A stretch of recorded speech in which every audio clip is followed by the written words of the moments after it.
They had breathing machines on him. He was bandaged and everything. He remains in critical condition, which was his condition when he arrived here at UMC. I've been told this evening that he is scheduled for some additional surgery, which is not unusual when you have injuries that are this severe. After a breach of security in September of 1996, a person got a picture of Tupac on his deathbed, which has since become lost media. Lost media are pieces of film or recordings which are of notable incidents which have never seen the light of day. A film coming from a disposable camera has photos of Tupac on his deathbed, with this being a second security breach after the first being his untimely murder. Although the real photo has never surfaced, with this photo being from the TV series Unsolved, which is on A&E. People have made viral videos claiming that they have the picture, which isn't true. Another picture has been a 1996 autopsy photo, which we can't show due to it being not safe for life, as it allegedly shows Tupac going through the embalming process. More information about the chaotic hospital scene has been shrouded in mystery, such as police reports revealing that an FBI undercover asset was at the hospital. In this video, we're going to take a look into the unsolved death of Tupac Shakur and the suspicious events within his final days on Earth, including his last moments within the hospital.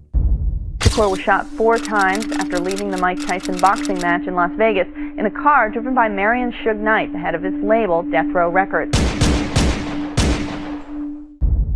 On September 7th, 1996, at around 11:15 p.m, while traveling down the Las Vegas Strip, rap star and established actor Tupac Shakur was involved in a drive-by shooting while traveling as a passenger with his label head Suge Knight. The BMW that they were traveling in was shot at a whopping 13 times, with 4 of these shots hitting Tupac, with the most critical entering his lung. Now, before we go into what took place after the casualty being in hospital, firstly we're going to take a look at what placed Tupac in the vulnerable position of being open to be shot at in such a busy place during a time of a Mike Tyson fight, making it even more populated with the shooters getting away scot-free. Tupac, 2 weeks before the trip in late August of 1996, just before firing his lawyer at Death Row Records, was going through legal trouble where he had 3 cases pending against him, which violated the 3 strikes law in Los Angeles. Tupac's lawyer being the entertainment lawyer of the record label which he was signed to, being Death Row Records. The lawyer by the name of David Kenner had intervened with moving one of the cases to Las Vegas, so it was no longer in the violation of the 3 strikes law within Los Angeles. Now this was done through David Kenner's connection to Las Vegas attorney George Kalisis. George Kalisis is an attorney in Las Vegas who was the business attorney for a nightclub called Club 662. Suge Knight was interested in purchasing a stake in the Club 662,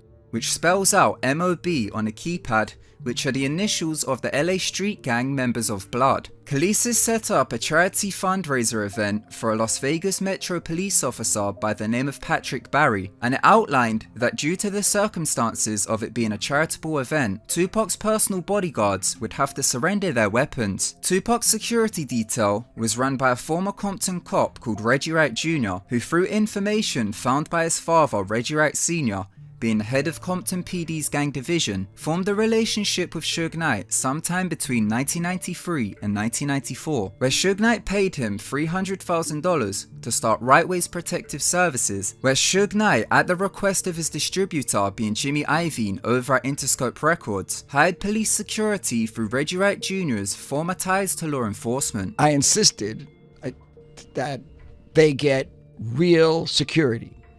Real cops. Tupac's bodyguards, Frank Alexander and Michael Moore, who are standard security detail, not being former cops, had a meeting at the home of the attorney's house on the morning of September 7th, along with Reggie Wright Jr., where they were told to leave their weapons behind in their car due to the event taking place. One of the bodyguards, by the name of Michael Moore, refused to give over his weapon, so he was removed from Tupac, with Suge Knight requesting that at least 5 bodyguards be present, as they were going to attend a Mike Tyson fight, but with Michael Moore being removed by security, this left Tupac with just Frank Alexander. I had 2 of the toughest guys for him, and Reggie pulled him off of me. It didn't have to happen. Michael Moore, due to not surrendering his weapon, was told to stay at Club 662 with Reggie Wright Jr. So now, Tupac, as part of getting past the 3 strikes laws, with it being moved to Las Vegas, the lawyers had outlined with the judge that Tupac's sentence be lowered to community service, where he would have to perform at the charity event for the Metro police officer to avoid going back to jail. This means Tupac was placed in a position where he had to travel to Las Vegas, set out by the judicial system through judges and attorneys, which outlined that due to the circumstances of it being a charity event, his security detail had to also surrender their weapons. Reggie Wright Jr. had several police officers from the Las Vegas PD along with Los Angeles who were at the club supplying security. Author John Potash, who wrote the FBI's War on Tupac, revealed how LAPD detective Russell Paul had asked his superiors why so many officers were working within death row records, to which he got the response of, quote, "Consider them covert agents," unquote. Dozens and dozens of his fellow police officers at all levels of death row records. And when he went to his superiors to ask what were they doing there, they said you can consider them covert agents. The security radio system which the bodyguards used inconveniently was interfered with by an undercover FBI asset by the name of Kevin Hackey. Kevin Hackey was a former Compton cop who was the police partner of Reggie Wright Jr., and he was approached by the FBI and ATF to go undercover posing as a bodyguard due to his relationship with Reggie Wright Jr.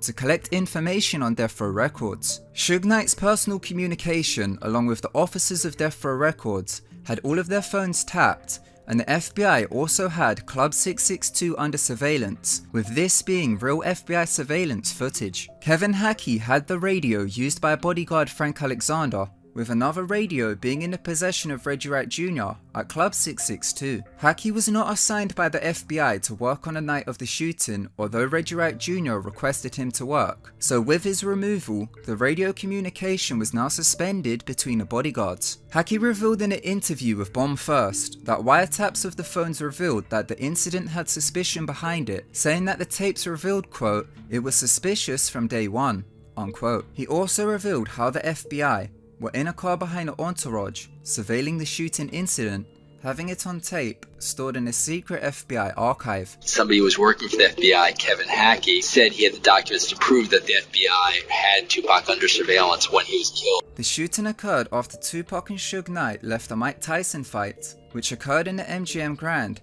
with Mike Tyson set to appear at the charitable event also. While leaving in the MGM Grand lobby, Suge Knight and Tupac, along with the death row entourage of Blood gang members, noticed Crip gang member Orlando Anderson, who had a problem with one of the gang members in the crew. Tupac, along with Suge Knight and the entourage, then ran over and attacked the Crip. After this, and following changing clothes and meeting at Suge Knight's house in Vegas, Tupac and Suge Knight then travelled with an entourage to go to Club 662 for the charity event, being for the Metro police officer, so Tupac could perform as part of his community service. At 11 PM, two Las Vegas bicycle cops stopped the BMW for having the car's sound system too loud, but they were released shortly after and continued with the entourage to Club 662. In front of the BMW was a man by the name of K-Dub, who in the TV documentary Suge Knight, American Dream, American Nightmare, Suge refers to as, quote, "someone who messes with Reggie." He also claimed in the documentary that this person done something which he knew he shouldn't have done, which was cut in front of them. As we getting right up to this point right here, at the last minute,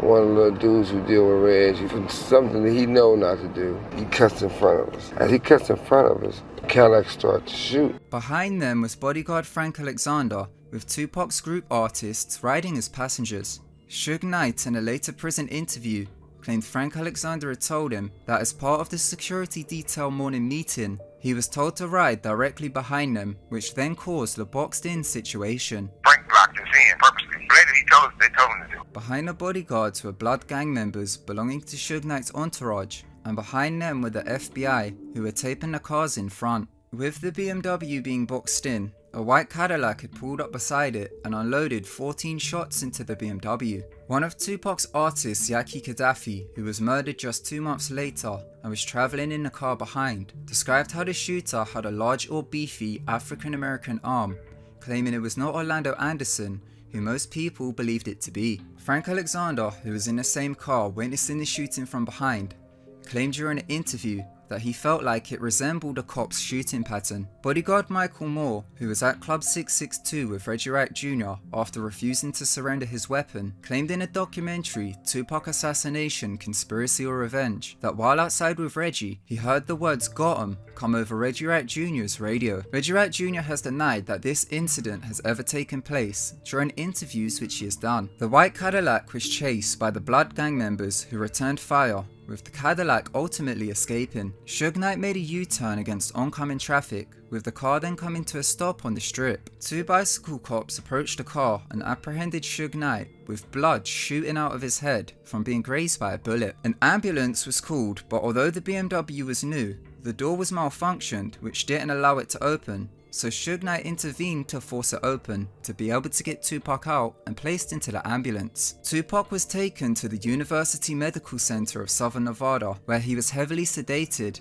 and put on life support. He remains in critical condition, which was his condition when he arrived here at UMC. I've been told this evening that he is scheduled for some additional surgery, which is not unusual when you have injuries that are this severe. Tupac arrived at the hospital after losing a lot of blood, so he was placed under sedation into a medically induced coma, being overseen in the ICU. Surgeons removed his left lung and placed him on a respirator. Doctors had given him a 50% chance to live, although internal bleeding had continued. 4 witnesses, being hospital security officers, named LAPD cop Officer Richard McCauley as being on assignment guarding a trauma unit around the clock working shifts, with Compton police officer James Green. Another officer rumoured to be at the hospital was Kevin Gaines. Kevin Gaines was a LAPD Rampart cop, with the Rampart division being involved in the Rampart scandal, being one of the worst police corruption scandals in US history. He was a handful of officers from the scandal who was tied into the civil suit of Biggie Smalls, blaming the LAPD as being behind his murder as collateral for Tupac's. The exact same tactics were used to kill Biggie Smalls. US intelligence would call collateral damage. Kevin Gaines was found to have been dating Suge Knight's ex-wife Sharifa Knight, and he was being paid cash by death row artist Snoop Dogg to supply security. So, next time I go, there's real police. I found that they were Rampart guys. Snoop Dogg visited Tupac in hospital, with it being rumoured that Kevin Gaines was there too. FBI reports show that Kevin Gaines was in Las Vegas under a special assignment for the LAPD, being 2 days before Tupac arrived, until 2 days after his death. Police reports show that Kevin Hackey was revealed as an undercover FBI asset for the first time after visiting the hospital days after the shooting, where an uproar occurred after he revealed he was undercover for the FBI to gain access to the hospital. Tupac's rap group, The Outlaws, set up their own security perimeter outside the hospital, where they drove off paparazzi trying to obtain pictures of the star's last moments. However, an internal security breach occurred, despite all the cop security within. A hospital volunteer had briefly made it past security and snapped a deathbed photo of Tupac with a disposable camera, with the woman then being apprehended by the security, with the film then becoming in the possession, possibly of the police security. It's the only existing photo of Tupac on his deathbed, which remains as a piece of lost media, as it is never surfaced. While another piece of lost media includes the FBI surveillance of the shooting taking place. Tupac continued to get death threats while in a coma, as anonymous calls were being made into the hospital, claiming they were going to finish him off. Rapper and actor Tupac Shakur is dead at the age of 25, just about a week after sustaining 4 bullet wounds last Saturday night in Las Vegas.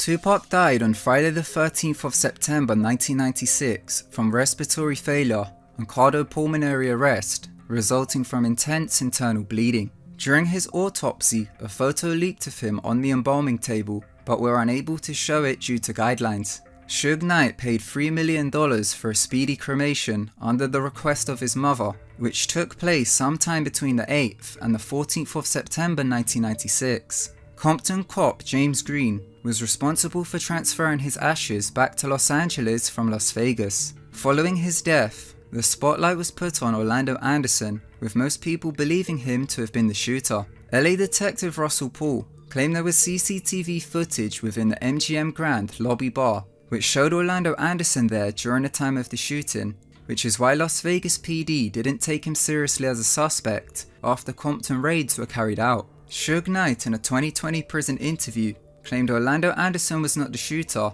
and he went on to name cops tied into the Rampart scandal who he believed was involved. But for this video we have to bleep out the names with the censored version for guideline reasons. The sad thing about it, Orlando wasn't even the shooter, you know? They said that, but that's not at all. The truth need to be shown, need to be said. Was all involved. They were trying to kill me too. The club attorney George Kalisis, following the incident, began with representing corrupt cops in Las Vegas who were involved in federal corruption charges. Suge Knight was sentenced to 9 years in prison in 1996, not only for his probation violation which was due to the fight which occurred, but for a conflict of interest with a prosecutor called Lawrence M. Longo, with a deal being made directly through David Kenner with the prosecutor concerning the prosecutor's daughter being signed to the label, which could be seen as a bribe or leverage within a judicial system. Reggie Wright Jr. in 1997 became in charge of assisting with running the operations of Death Row Records, getting orders from Suge Knight in prison, while getting advice and assistance from David Kenner. In 1998, Orlando Anderson was murdered in a shootout in Compton, and Reggie Wright Sr. was one of the first on the scene, and Compton PD at the same time had claimed to have found a gun within a backyard in Compton, which was then run through ballistics tests by the ATF, which came back as matching casings found at the murder scene. Kevin Hackey went on Fox News and claimed this gun was confiscated off of Tupac's group member Hussein Fatal 2 months before the shooting on July 4th, 1996 by a Santa Monica cop at the House of Blues, which was run through the federal database at the time to reveal it was clean, and afterwards the FBI cleared Kevin Hackey to give the gun back to Reggie Wright Jr. Kevin Hackey in the same Fox News report claimed this was the same gun which killed Tupac. Hackey says he first showed the handgun to his FBI handlers and then turned it over to Reggie Wright Jr. Hackey believes the murder weapon was the same gun he gave Reggie Wright Jr. Reggie Wright Jr. has gone on to claim that this was not the same gun, and the gun Kevin Hackey was talking about was thrown in the ocean. Hackey later retracted his claims and apologized to Reggie Wright Jr. Keefe D, being the uncle to Orlando Anderson and a Southside Compton Crip shot caller who was in Las Vegas with Orlando Anderson, was recorded unknowingly by LAPD cop Greg Caden, who was tasked with attempting to prove no cop involvement in the similar murder of Biggie Smalls. Keefe claimed on tape that Orlando Anderson was the shooter, with this confession getting Keefe D out of a lifetime prison sentence after being involved in a sting operation from Caden. Keefe D, in a separate interview with documentary filmmaker RJ Bond concerning the Caden tapes, also claimed that Suge Knight allegedly had cops carrying out hits for him, naming one of the sergeants who was allegedly a hitman for Suge Knight. Tupac's mother herself believed her son's death was more than just gang related. In this video, we took a look into some of the mysterious circumstances within the hospital during Tupac's last days on Earth. Someone dressed as a hospital volunteer captured a photo of him on his deathbed, with the camera then being confiscated by security. The photo has never surfaced, however fake reports online have people claiming to have leaked it, which are not real at all. Let me know what your thoughts are on all this in the comment section below. Thank you so much for watching. If you enjoyed the video, smash the thumbs up button. Also, don't forget to subscribe and hit that bell button so you can get all the future notifications for when I upload. Once again, thank you so much for watching, and until next time, goodbye.